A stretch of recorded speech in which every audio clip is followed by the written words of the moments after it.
what I do when I cut off. I have a different tool here that's used just for cutting off, and that ain't this. It's a tool that's just for cutting.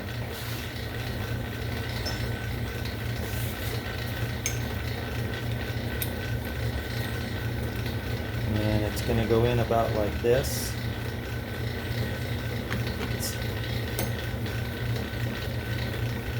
Line it up.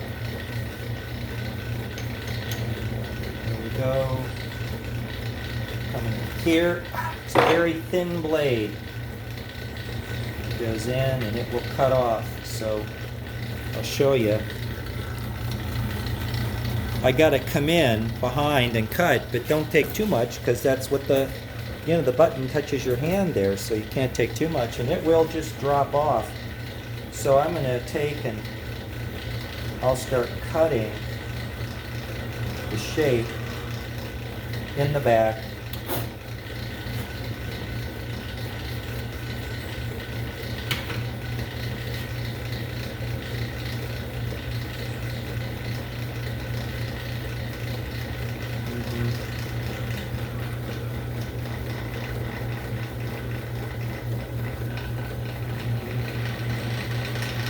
And I'll put my hand down here, okay? Because this thing is just going to pop off just like that. There is the button. Oops, see? Now I got to deal with that. But in the meantime, now is the time to clean up the machine. So you're stuck watching me clean the machine in the area. I don't need the power anymore. Release the pressure on the belt. I'm going to come up and just, I was using sandpaper. I certainly don't want to leave that on there. Let's change this up, because when I go to work on it next, I won't be starting with a cutting tool. I'll be starting with my round cut tool. Stand at this thing here, which again, as you can see, is a round. It's actually round, see? So it was made. That enables me to come in at any angle and get a pretty decent cut while I'm shaping. As I change the angle of this way and this way, it'll still cut nicely because it's circular. I always am going to have a good grip on it. And I'm just kind of cleaning up here, picking this stuff off. I'm going to come in now, and I am going to hit these ways again because I was doing sanding, and I do want to make sure that the only downside of using sanding paper is, of course, you are putting sand onto there, but that's why I'm as careful as I am to wet it and dry it and clean everything off, see? So now that's clean, and I'll clean my hand. And I'll come here and hit it with oil again. This.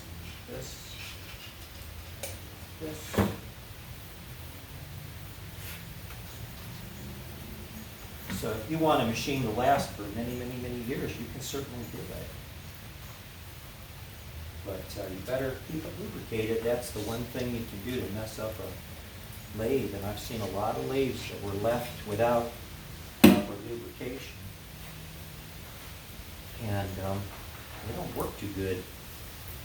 It's always a good idea to, wipe down the machine, make sure it's looking good so that I can get as many years use out of this as I want.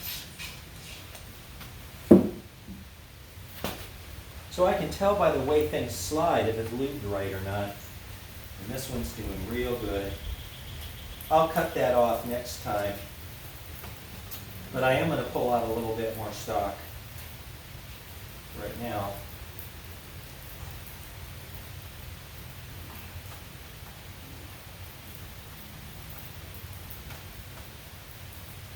Not so much.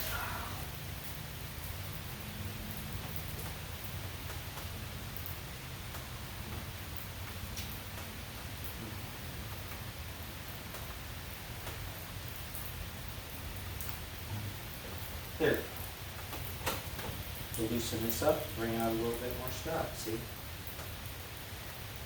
Tighten that up. Now I'm ready to cut the next one. Okay. So I kind of pre-prepare the machine for the next job. Make sure everything's looking good. Everything is looking good. I'm going to leave this here. I'm moving that over here. My button's over here. And got a little bit more cleanup to do here.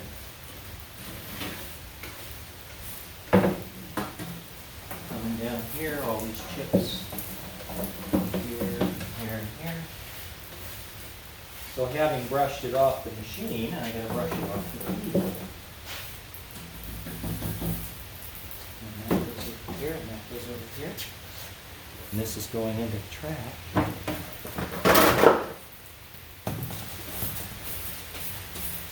Here.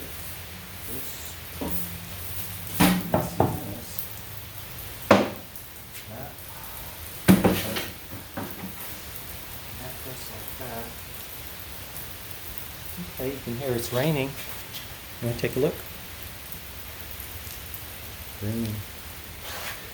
Okay, let's back up to here, because now I need to make sure that this space is safe for the dog.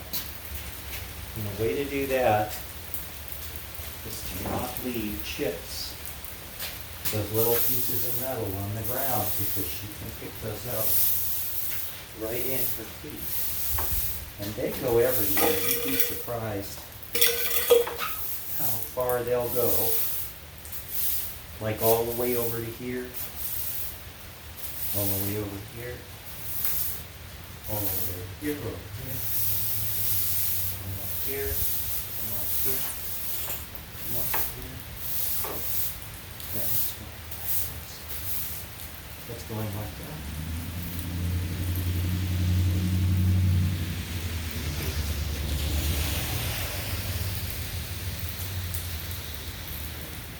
I definitely could use a new dustpan.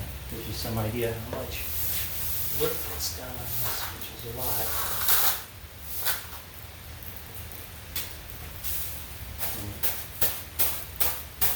So having cleaned the floor, the right move is to clean it again. And I found that more times than not, there will be one or two pieces I miss. And I've already found them. So, you know, care and cleaning for the visual inspection is really the way to have a good result in everything with this type of work. And a lot of people write to me and say, geez, you seem picky. Good. That's what this is. This is picky work. It's not some sloppy thing where I'm banging out 10 million of them. I only had to make one. But that one has to be right. Otherwise, it wouldn't be any fun. I'm not interested in making junk. You know, I'll make something if it's nice and I would want it, that I would do. Time to unplug. No reason to leave the power connected.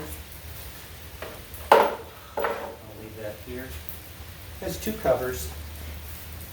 One of them is a little heavier muslin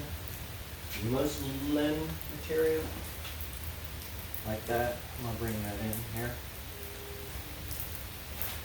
So you wouldn't want to leave these to get dust on them, see, at all. And then this is the full cover. And you may want that for something else. And now I'm going to brush the bottom of my feet. Because what happens if a piece of that metal stuck to my foot? Okay. And now we're going to go to the next stage. I'm going to save those like that, which is to clean up the back of that button. That's tough work. Here we go.